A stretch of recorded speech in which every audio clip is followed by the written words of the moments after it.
twice the winner of the Robert F. Kennedy Journalism Award and a Pulitzer Prize finalist, Ted Rall is a nationally syndicated political cartoonist, opinion columnist, graphic novelist, and occasional war correspondent whose work has appeared in hundreds of publications, including the New York Times, Washington Post, Village Voice, and Los Angeles Times. Inspired after meeting pop artist Keith Haring in a Manhattan subway station in 1986, Ted began posting his cartoons on New York City streets. His cartoons now appear in more than 100 publications around the United States.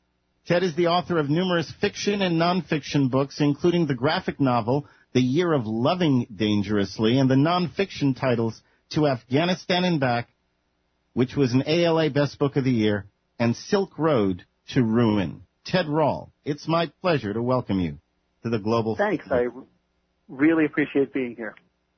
You've just released a new book, The Anti-American Manifesto. What messages do you hope to convey through this book? The United States is headed towards collapse. The question isn't really when or whether. Well, the question is when and how. Whether is kind of obvious to most of us, whether we're on the left or on the right. There's so many comets heading at the United States and its political and economic system that it's hard to know where to choose. But we could, for starters, there's the runaway deficits, the bankruptcy of the government. There's the coming environmental collapse, the massive species die-offs. There's the bankruptcy of the political system, its inability to respond to the fundamental needs and requirements of the American people, as we've seen for the last few years, as the economy continues to deteriorate, and there isn't even talk of a jobs program. So it really feels a lot like the Soviet Union did in the late 1980s, a country where with a veneer of normalcy, but not really very much legitimacy for very long. I mean, you know, there's so much alienation between the American people and their government, and it's neither a left-wing nor a right-wing thing. We see it across the ideological spectrum. We see it across the class divide. We see it across the race divide. People sort of roll their eyes when they hear the news. You know, people aren't interested in. Those are all symptoms of a country that's in grave crisis. And so the Anti-American Manifesto posits that the left should take over before that collapse takes place, because if it does not, the power vacuum that is going to result from the collapse is most likely going to be filled by the sort of characters that many of us probably don't want to see come to power: heavily armed, religious fanatics, people on the far right, skinheads, Michigan militia types, people who are not really in a place to govern, and who will probably make the current system, as oppressive as it is, look even better by comparison. So, you know, we saw what happened in the USSR when it went away.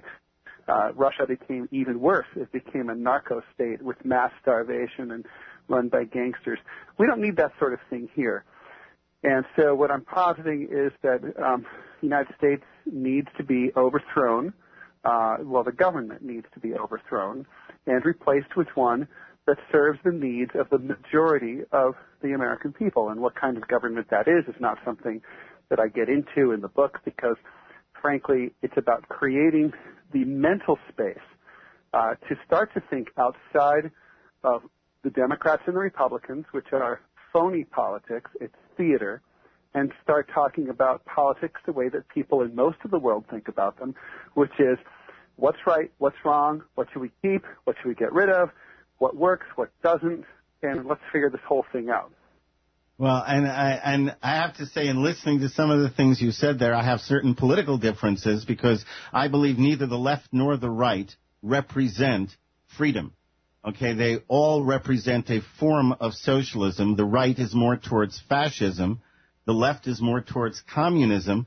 And while that may satisfy what the majority of the people want, our republic was founded on the principle that minorities have basic rights and the government cannot touch those rights. So where I differ with you politically is that I would take neither the left nor the right. I think both of them undermine individual liberty. But your point is well taken. A revolution may be the only way to, get rid of the problems that we have today. My guest is syndicated, and actually just very, very well-known, syndicated and otherwise columnist and novelist and author, Ted Rall. And if you'd like to be part of the show, we've got about 25 minutes or so. 888-747-1968. That's 888-747-1968. You're certainly not afraid to speak your mind, and I feel a kinship with you on that, Ted. You speak of the need for revolution. Just briefly, we're about to go to break, but explain. Are you talking about an armed revolution? Are you talking about an intellectual revolution? What are you talking about? I'm talking about an armed revolution. I'm talking about a sweeping political change, the kind that we saw in the United States in 1776 and in Russia in 1917 and in France in 1789.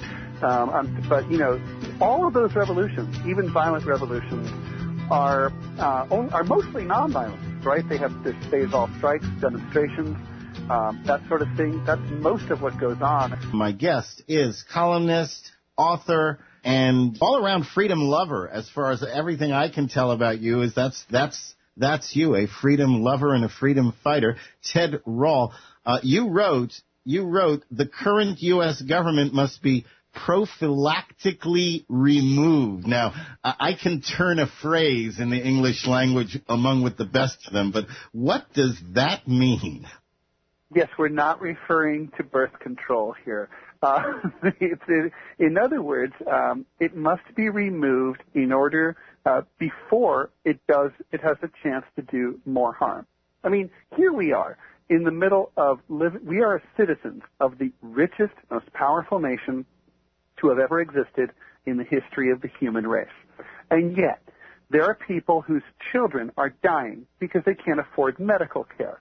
And yet, we are squandering 54% of our federal tax dollar on wars. 19% of every dollar you pay to the Fed is interest on old wars that are over. We are unable to address fundamental problems. We've got people who are being thrown out of their homes through no fault of their own, hardworking Americans, people who have lost their jobs, again, through no fault of their own, and they are essentially out of luck. Many of them are just not being helped at all. And, there are people still waiting for help in New Orleans 5 years after a hurricane destroyed the city. That's the efficiency of the federal government. Tim Gebhardt of blogcritics.org wrote a review of the Anti-American Manifesto. In it, he wrote, Rall is not anti-America. He's anti what America has become. Is that I was going to ask you, in your eyes, what has America become? Is this what America has become, what you're describing, or is there more to it?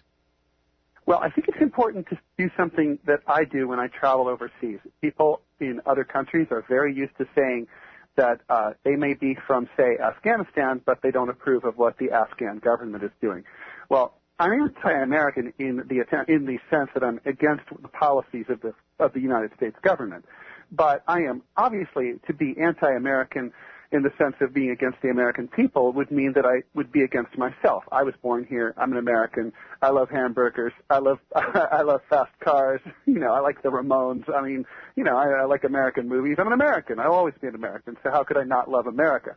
The reason that I'm putting my neck on the line with this book is because I think it's so important for us to be the best that we can be. I believe all that stuff that we grew up with about Americans being the kinds of people who put up with a lot of crap until enough is enough, and they roll up their sleeves and they kick butt and they take care of business, and they don't just allow themselves to be used. But, lately it feels like the American people have become cowards. And, you look at, for instance, if you had told me, I'm 47 years old, if you had told me growing up in the 1970s that the government would be caught spying on everybody's mail, listening to everyone's phone calls, and that the American people would not say boo about it, I would have said, get out of town. There's no way. People are going to freak out. They're going to riot in the streets. The government's going to be overthrown. But that's exactly what's going on, and under both Republican and Democratic administrations, it's been going on for the better part of 20 years, and it just gets worse and worse. If you had told me that there would be that the President of the United States would assert the right to assassinate American citizens without due process, which Bush did and Obama has actually accelerated, I would have said, you're crazy. There is no way.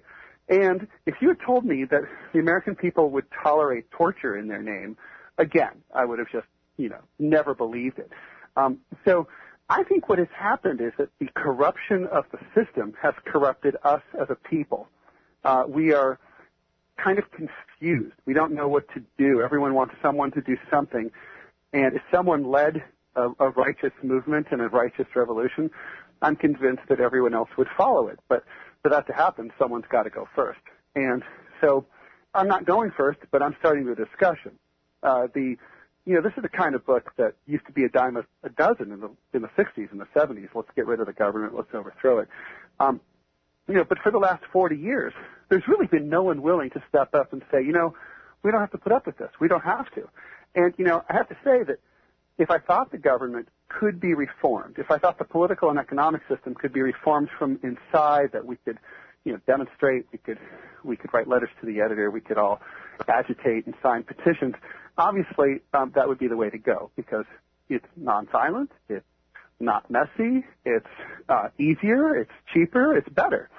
But I think most people would agree if they think about the problems that they care most about, that the government could do something about, and then they ask themselves, well, is this system, whether under Republicans or Democrats, is it going to do anything about the problems that I care about?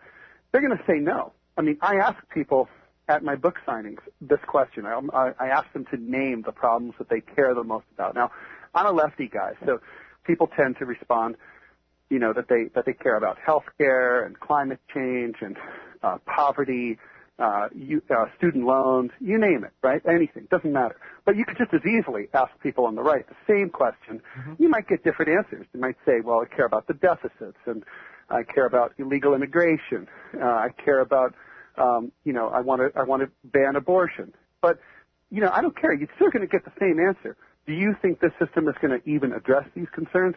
Left or right, you're going to get the same response. No. The American people have given up. They don't think that the political system will be responsive, and that's why they don't vote. And you know what? They're right not to vote. It doesn't make sense. Okay, and I can go right along with you on all of that, except the point about there hasn't been anybody saying this. I've been saying exactly the same thing for 17 years now, and finally maybe some people are listening. And that's the point. We really have to assume that. We have to assume that we're sowing seeds, and some of those seeds will bear fruit. Even if we don't get to see the blossom, we have to assume that. Otherwise, why are we doing, why are you doing what you're doing? Why am I doing what I'm doing? You were quoted as saying, it is better to do nothing than to stage a half-assed revolt.